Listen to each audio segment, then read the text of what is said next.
আসসালামু আলাইকুম বন্ধুরা, আপনারা সবাই কেমন আছেন? আশা করি অনেক ভালো আছেন। আপনাদের দোয়ায় আল্লাহর রহমতে আমি অনেক ভালো আছি। এই যে চলে আসছি ছাদের উপর, দেখতেছেন ক্ষেত দেখার জন্য চলে আসছি। অনেকদিন অসুস্থ ছিলাম, দেখতে পাই নাই ছাদের উপর ক্ষেতগুলো। এই যে শিম গাছ রুখছি, যেগুলো দেখতেছি মরিচ গাছ রুখছি, এখানে পুদিনা গাছ রুখছি, সব কিছু রুখছি। তো আমি ছিলাম না, সেজন্য দেখেন গাছের কি অবস্থা। আমার ফুল গাছগুলো সব মরে গেছে, কিছু নাই। আমি এসে আবার পানি টানি দিয়ে তাজা করছি।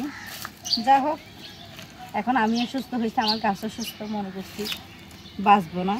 এখন আমি যখন বেঁচে আসছি, ইনশাল্লাহ সব হবে। নিয়মিত ভিডিও পাবেন। অনেকদিন অসুস্থ ছিলাম, আর একটা কথা বলা যায়নি, আপনাদেরকে অসুস্থ ছিলাম সেই জন্য। আমাদের ঘরে কিন্তু নতুন আরেকটা বেবি আসছে। তো চলেন আমার বেবির সাথে আপনাদেরকে পরিচয় করাই দিই। সবাই দোয়া করবেন। একটু অসুস্থ, আমি অসুস্থ, মেয়েও অসুস্থ। আমি যখন আসছি এই গাছগুলো পুরাটাই মরা ছিল, এখন পানি দেওয়ার পর আবার তাজা হয়েছে, ফুল ফুটতেছে।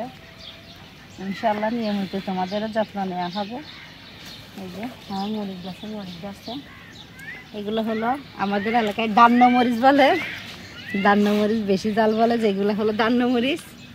এই যে এগুলো কিন্তু ছোটো ছোটো, কিন্তু অনেক জাল। এই যে ফুল গাছ। তো যা হোক, যাচ্ছি, আসেন আপনারা সবাই আমার সাথে। একটু কিন্তু মাথা নিয়ে আসতে হবে, কারণ এটা হলো আমাদের সিঁড়ি ঘরের ছাদ, অনেক সুন্দর। এই যে আমার অ্যালোভেরা গাছ, আমি যখন ছিলাম না আমার গাছগুলো কিন্তু অনেক বড় বড় ছিল। ওইদিকে একটা বাচ্চা নাকি চুরি করে নিয়ে গেছে। যা হোক, ছোটো বাচ্চা নিচে সমস্যা নেই। এগুলো সব ভাইগে ফেলছে, আমি এগুলো সবগুলো পরিষ্কার করব। এই যে আসার পরে আবার নতুন গাছের বীজ ফেলছি। এগুলো হলো বোম্বাইয়া মরিচ, পাড়া মরিচ বলে আমার শ্বশুরবাড়িতে। ওগুলোর বীজ ফেলছি। ও আল্লাহ, অ্যাক্সিডেন্ট হয়ে গেছে। যা হোক, এটা আমি পরে ঠিক করবো, আগে বাচ্চা কান্না করতে ওকে ঠিক করে আসি। এই তো চলে আসলাম। এখন বাচ্চা সবগুলাই ছোট, তারপরে কিন্তু মুস্তাকিম অনেক আদর করে, জানো, বুড়ি আদর করে। মুস্তাকিম কি যে অনেক অসুস্থ কিন্তু মেয়ে, এখন আবার ডাক্তারের কাছে নিয়ে যেতে হবে। হয়েছে খাবার ধরে ধরে মেয়েকে দরিয়ে আনা। আচ্ছা, কোন আইসক্রিম খাইয়ে সরাও, বোনের কাছ থেকে সরাও।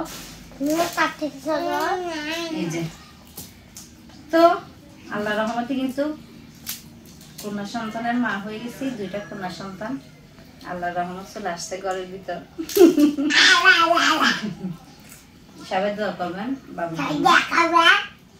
কি মা, সবাইকে দোয়া করতে বলতেছে আর কি, তাই না?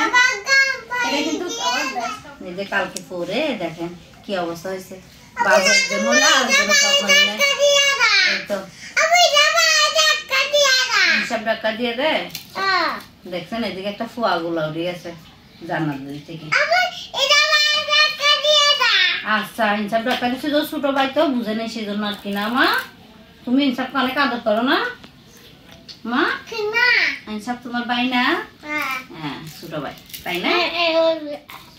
এখনই কিন্তু বাবুর নাম রাখা হয় নাই, তো একটা সুন্দর ইসলামিক নাম দিবেন, আমাদের স্বামী স্ত্রীর নামের সাথে মিলে যেমন রাখতে পারি।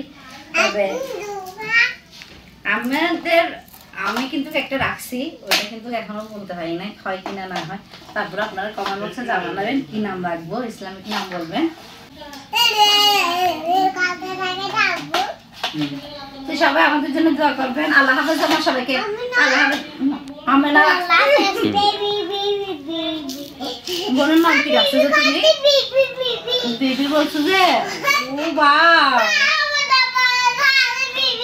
আমেনা তোমাকে বেবি বলছে? ও বাহ, পাপা বেবি বেবি বলছো যে? আচ্ছা, এটা তোমরা তো বেবি বেবি বলে আমার ছোট খালামণিকে নিয়ে আসতেছো, বেবি খালামণিকে নিয়ে আসতেছো।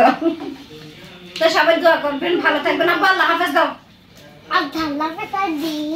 তোমার জন্য দোয়া করতে বলো সবাইকে। হ্যাঁ।